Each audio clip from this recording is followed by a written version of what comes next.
Muito bem, vamos receber mais uma vez a consultora legislativa e jornalista Beth Veloso, titular da nossa coluna Papo de Futuro. Oi, Beth, tudo bem? Bom dia, Márcio. Bom dia, ouvintes. Ótimo, Beth. Bom, hoje você vai nos contar qual é o maior shopping center do mundo, qual é o jogo mais viciante do mundo, quem lucra e quem sai perdendo na sociedade de informação, é isso? Exatamente, Márcio. Quando eu comecei o meu doutorado, Márcio, por sinal aqui mesmo em Portugal, onde eu estou nesse momento, eu fiquei encantada com as teorias do fim do mundo na internet. O que elas dizem, essas teorias? Se você não é o produto, se você não está pagando o produto, você é o produto. Quem diz isso, Márcio, é o queridinho entre os críticos da rede de computador, o Tristan Harris, a estrela do documentário Dilema das Redes do Netflix. Eu recomendo fortemente esse documentário. O Tristan ajudou a criar essa internet que a gente conhece, mercenária, shopping center, que está aí. Depois ele se arrependeu e foi ser a estrela do documentário Dilema das Redes. Aliás, o documentário ele é intravenal, ele é real e intravenal. O Fuchs foi quem criou, o sociólogo também, inglês, foi quem criou esse termo. A internet hoje é o maior shopping center do mundo, sem uma porta de saída. A gente está começando o comentário de hoje falando desse assunto, porque a gente vai falar sobre vício. E eu não estou falando aqui de jogos ou de drogas. Eu vou falar de como a publicidade fez com que a internet se transforme num grande jogo viciante, para que meia dúzia de milionários, que a gente sempre fala nos nossos comentários, fiquem ainda mais milionários. O que chama a atenção da internet hoje é que ela é 100% comercial. Ou seja, tudo que a gente faz na rede é transformado em dinheiro, grana. O problema é a concentração dessa receita, que fica na mão das GAFAMs, Google, Amazon, Facebook, Apple e Microsoft. É claro que eu estou simplificando aqui, é um pouco mais profundo que isso, mas para a gente trazer uma boa imagem. Numa audiência que a gente teve na Câmara em junho desse ano, sobre o projeto de lei, o 2134 de 2021, esse projeto cria a obrigação dos anunciantes e agenciadores da publicidade informarem dados à Receita Federal. E para dar mais transparência, para começar, e também para que eles paguem tributos ao Estado. E ali foi dito por uma agência, um escritório de advocacia, que 95% da receita da publicidade online vão para a mão de quem? Google e Facebook. Esse é o primeiro problema, a concentração. O segundo problema é que essas empresas usam verdadeiras armas de guerra das indústrias, inclusive do tabaco e dos jogos de azar, para ganhar mais recursos em anúncios cada vez mais caros. São os leilões que todo mundo conhece. E quem diz isso é o Guilherme Felitti, do podcast sobre tecnologia Tecnocracia. Isso ele diz citando o exemplo do jornal The Sun, que adotou 9 décadas atrás, em 1933, uma mudança de paradigma no jornalismo, quando ele simplesmente transformou os jornais em centros de atenção. Foi um sucesso de venda.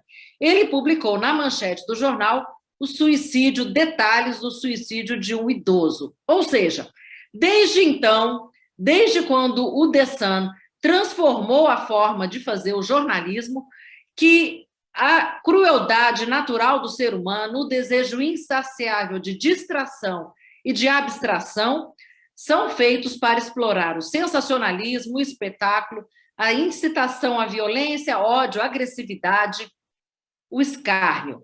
Sem falar, claro, Márcio, fake news e os tal dos clickbaits, ou seja, iscas de cliques.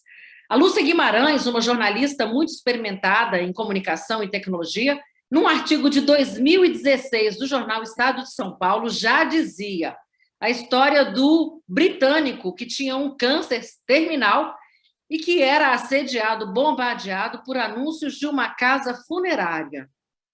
Pois é, Beth, isso aconteceu há algum tempo atrás, mas é parecido com o que a gente vive hoje? Pois é, Márcio, qual é a diferença entre o jornal, né, da década de 40, dos anos 30, e os anos que a gente vive hoje, né, 2022? Ao investigar a publicidade durante a pandemia de Covid, Matheus Debermelin e Ana Mello, investigadores aqui da Universidade do Minho, em Portugal, afirmam que as redes sociais são muito eficazes, muito mais eficazes do que as mídias tradicionais. Não apenas por serem mais abrangentes ou mais velozes, mas porque as redes online apelam para a neurociência, na perspectiva da ciência das emoções. Eu falei isso num dos comentários recentes, com o auxílio da inteligência artificial.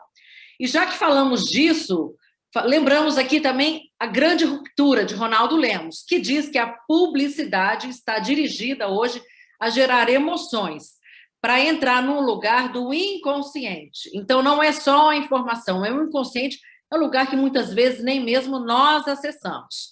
Ou seja, as redes querem acessar o lugar do coração, da raiva, da dor, da inveja, da ilusão, do amor, e isso sim é a publicidade. Serra Caballero, um dos maiores expertos da comunicação na atualidade, é um espanhol, diz que a publicidade por si só não é boa nem má. Ela é, sim, muito necessária. Ela é parte da engrenagem do sistema, pois cumpre uma função econômica de difusão de produtos, empresas e instituições econômicas. O problema surge quando ela está essencialmente a serviço desse capital monopolista, acumulação, apropriação do tempo livre do trabalhador como uma esfera de valor. O que eu estou falando? Esgotamento, cansaço, frustração, coisas que a sociologia chama, como o sociólogo naturalizado alemão Schumann traduz como um dos males do século, a sociedade do cansaço, século XXI.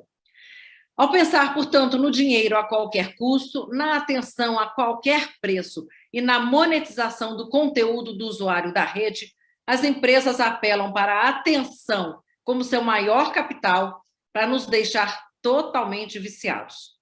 Não por acaso, nós, usuários, somos usuários. Na verdade, é um nome, a palavra que se usa para usuário de droga, para dependentes, para pessoas que estão num grau de doença mental.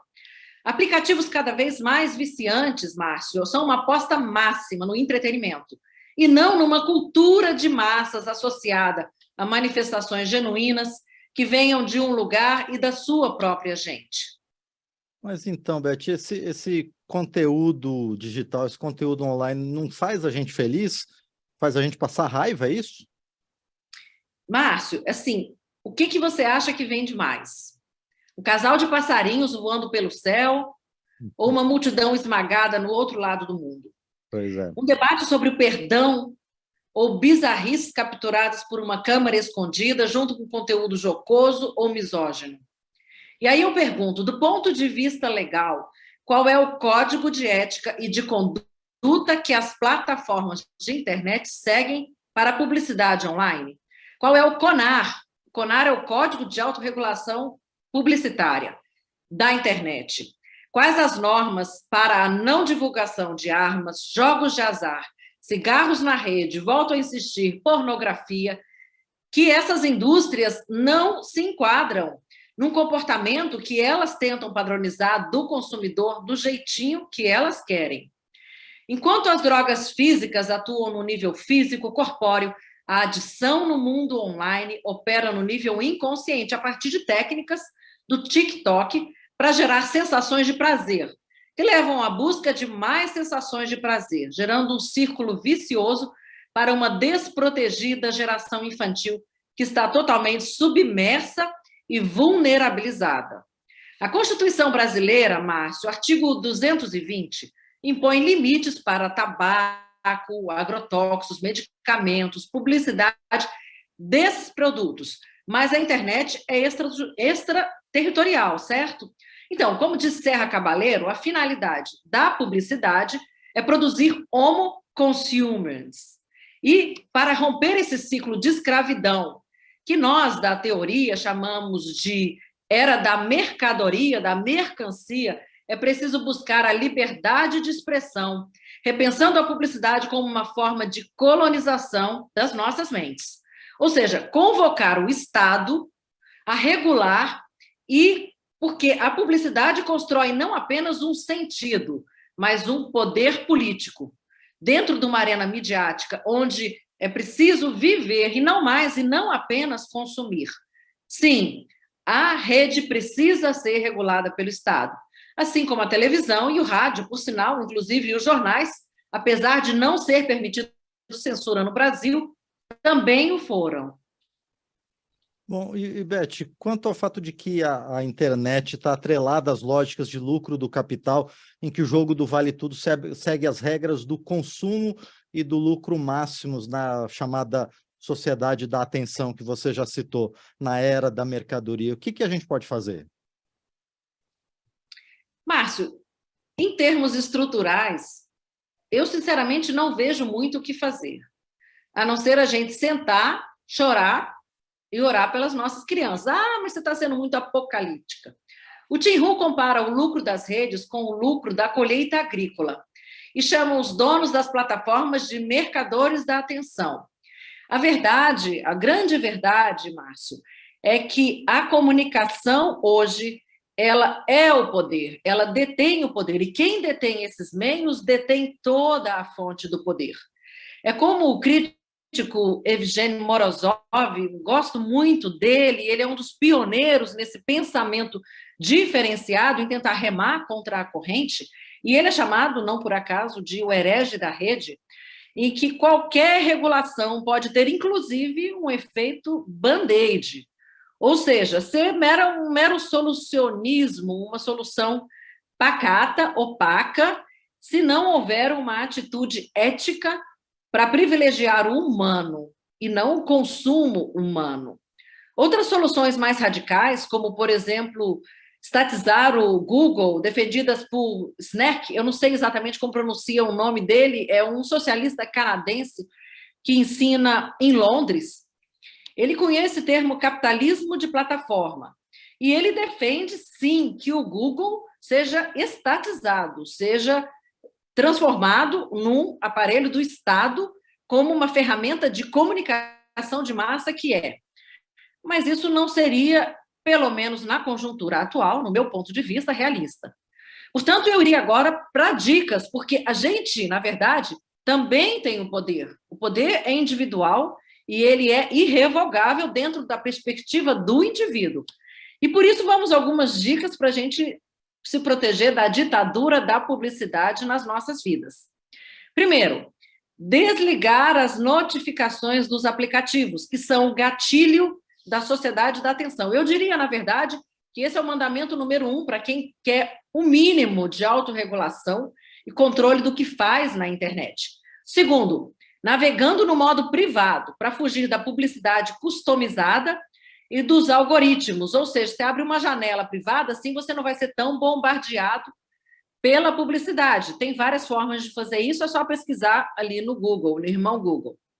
Evitando conteúdo sensacionalista, simplesmente não assista.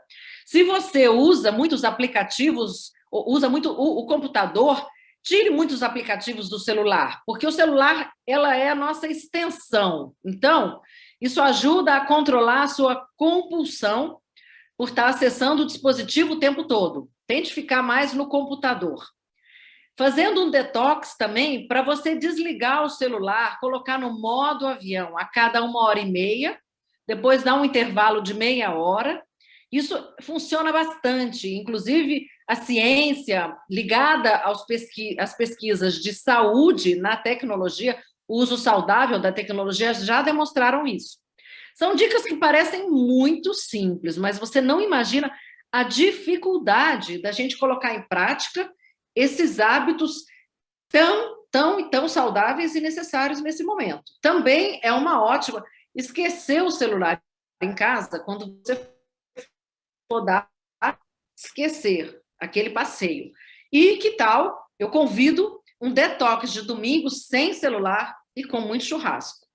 Por fim, se o vício for realmente muito grande, e isso já aconteceu inclusive comigo, Peça a um familiar que esconda o seu celular e só devolva quando você tiver, de fato, agora uma ironiazinha, os primeiros sinais mais sérios de abstinência, abstinência mesmo, aquela que você começa a tremer. Eu queria, Márcio, encerrar esse comentário, então, na perspectiva do budismo, que, na verdade, foi o que eu convidei lá no início, né? A publicidade dentro da leitura do budismo e do prazer. A busca do prazer, que é a meca da internet, é a principal causa do samsara. O que é o samsara? O samsara, para os budistas, ele representa o ciclo da vida, da morte e renascimento, e isso sim é a fonte do sofrimento. Para os budistas e hinduístas, o prazer tem como fonte primária a dopamina, o hormônio que tem como objetivo a busca por mais dopamina, ou seja, a busca pelo prazer como forma de aliviar a ausência do prazer. Olha que loucura. Num círculo vicioso que é a âncora mestra da publicidade online. Tudo se fecha em torno do mundo da publicidade online. Portanto, a dopamina é o que a gente precisa hoje para viver, para sobreviver, mas também para perpetuar o nosso sofrimento. Encontrar a paz só é possível mediante a renúncia a tudo que está aí. E aí eu pergunto para o nosso ouvinte: você está realmente disposto a isso?